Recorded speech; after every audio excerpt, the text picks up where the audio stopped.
नमस्कार मित्रों, अनंत कथा सागर चैनल में मैं डॉक्टर आदित्य पाराशरी आपका फिर स्वागत करता हूं। महाभारत कथाओं की श्रृंखला को आगे बढ़ाते हुए उद्योग पर्व की कथाएं चल रही हैं और आज की कथा में क्या ऐसा हो सकता है कि भगवान श्री कृष्ण को कैद करने का दुर्योधन ने षड्यंत्र रचने की कोशिश करी। जी हाँ, जैसा कि पिछले एपिसोड में मैंने आपको बताया कि दुर्योधन जो है क्रोध के वशीभूत था। माता की गांधारी ने जो उसे समझाने की कोशिश करी, उन बातों की भी अवहेलना करके वहां से चला गया। तो उसने फिर शकुनी से जाके सलाह की। उस समय दुर्योधन, कर्ण, शकुनी तथा दुशासन जो है आपस में गुप्त मंत्रणा करने लगे।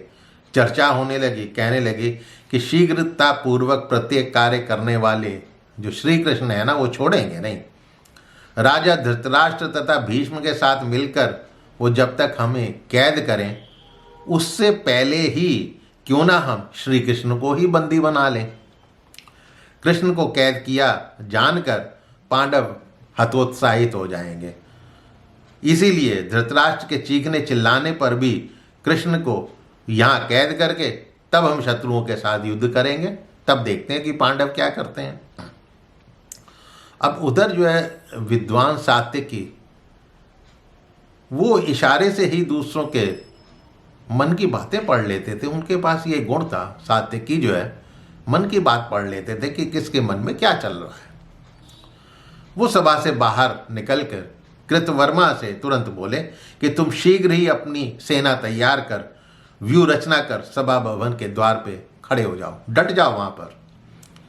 तब तक मैं कृष्ण को इस षड्यंत्र की सूचना दे देता हूं जो उनके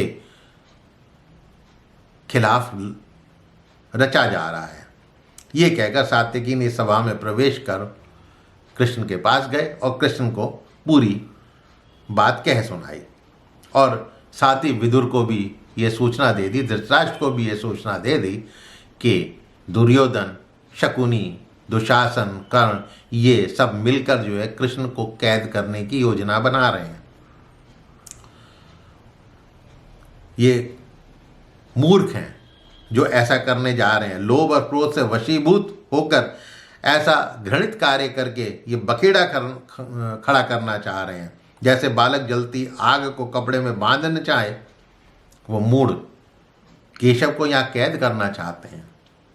ये वचन सुनकर विदुर जो हैं धृतराष्ट्र से बोले, महाराज जान पड़ता है कि आपके सभी पुत्र जो हैं काल के अधीन होकर अपनी मृत्यु को स्वयं आमंत्रित कर रहे हैं। सुना है कि वो कृष्ण को तिरस्कृत कर उनको कैद करना चाहते हैं। श्री कृष्ण यदि चाहें तो समस्त विपक्षी योद्धाओं को वो यमलोक पहुंचा सकते हैं, लेकिन धर्मपरायण होने के कारण वो ये कार्य नहीं करेंगे। महाराज, यदि ये दुष्ट कौरव क्रोधित होकर मुझे पकड़ सकते हैं तो आप इन्हें आज्ञा दीजिए, फिर देखिए मैं इन्हें बंदी बनाता हूँ या ये मुझे पकड़ पाते हैं। यदि मैं आज ही इन कौरवों को कैद कर कुंती पुत्रों को सौंप दूँ तो क्या बुरा है, परंतु मैं ये निंदित कार्य नहीं करूँगा। महाराज ठीक है, ये दुर्योधन जैसा है वैसा ही हो, इसके साथ वैसा ही हो। मैं आपके सभी पुत्रों को इसके लिए आज्ञा देता हूं। तब धृतराष्ट्र ने विदुर से कहा, तुम दुर्योधन को अनुगामियों सहित बुलाकर लाओ, यदि मैं उसे दोबारा राह पर ला सकूं। दुर्योधन के सभा में आने पर धृतराष्ट्र ने कर्ण, दुशासन, दुर्योधन से कहा, निशंस, पापी, नीच कर्म करने वाले ही तेरे सहायक हैं। तू उन पापी सहायकों से मिलकर पाप कर्म ही करना चाहता है। ये तो कर्म अत्यंत अपयशकारक है। तेरे जैसा कुल का नाश करने वाला और मूर्ख मनुष्य उसे करना चाहता है। संपूर्ण देवता भी जिन्हें बलपूर्वक अपने वश में नहीं कर सकते, उन्हीं भगवान कृष्ण को तू बंदी बनाना चाहता है। तू भगवान श्री कृष्ण की महिमा को जानता नहीं है। ये सुनकर विदुर भी दुर्योधन से बोले, कृष्ण ही सबके कर्ता हैं, सबके पुरुषार्थ के कारण भी वही हैं। ये कृष्ण का तिरस्कार करने पर तुम अपने मंत्रियों सहित स्वयं नष्ट हो जाओगे।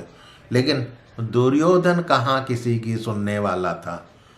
उसके ऊपर तो साक्षात काल मंडरा रहा था। लोभ और क्रोध का आवरण पड़ा हुआ था।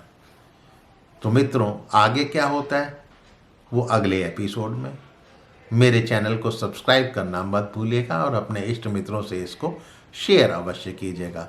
मिलता हूँ कथा को आगे बढ़ाने के लिए अगले एपिसोड में। तब तक के लिए नमस्कार।